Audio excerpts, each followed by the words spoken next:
ચાલો, વિદ્યુત વપરાશ કરતી વખતે કઈ કઈ સાવચેતી રાખવી જોઈએ? બરાબર. એ અને બી તરીકે પ્રશ્ન પૂછાય એટલે કે બરાબર બે માર્કનો હોય ને એક તો બરાબર તો બી માં આવું પૂછે બરાબર તો 6 મુદ્દા લખવાના આપણે મોટા મોટા. તો વિદ્યુત પ્રવાહ પરિપથમાં પોઝિટિવ અને નેગેટિવ વાયરો ભેગા નહીં થાય તેનું ધ્યાન રાખવું જોઈએ.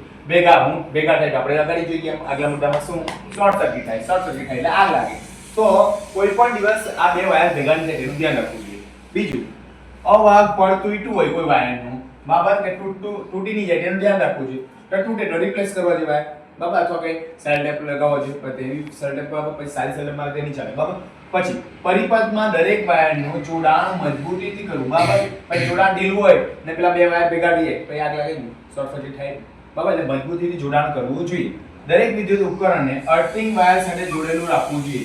મોટા ભાગે અર્થિંગ વાયર જોડેલું રાખવું જોઈએ. અર્થિંગ વાયર હોય એટલે શું થાય, વધારે પડતો વિદ્યુત પ્રવાહ નીકળી જાય અર્થિંગમાં. એટલે 3 પિન વાળા સાધનનો ઉપયોગ કરવો જોઈએ. 3 પિન પ્લગ વાળા આવે ને તે સાધનનો ઉપયોગ કરવો જોઈએ બરાબર. મતપટ્ટી છે તેમાં અર્થિંગ વાયરનો પોઈન્ટ હોય ઉપરનો એટલે અર્થિંગ વાયર હોય બરાબર. એક ન્યુટ્રલ અને બરાબર.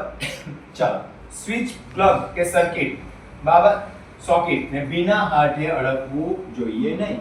વિના હાથે અડકે તો તમને ખબર છે શું થાય, કરંટ લાગે બરાબર.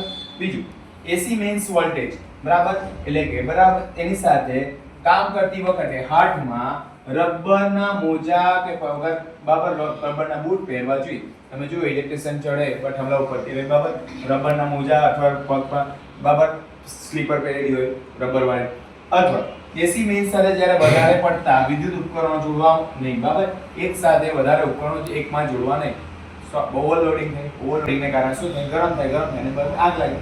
એટલે કે બરાબર આટલી સાવચેતી રાખવી જોઈએ.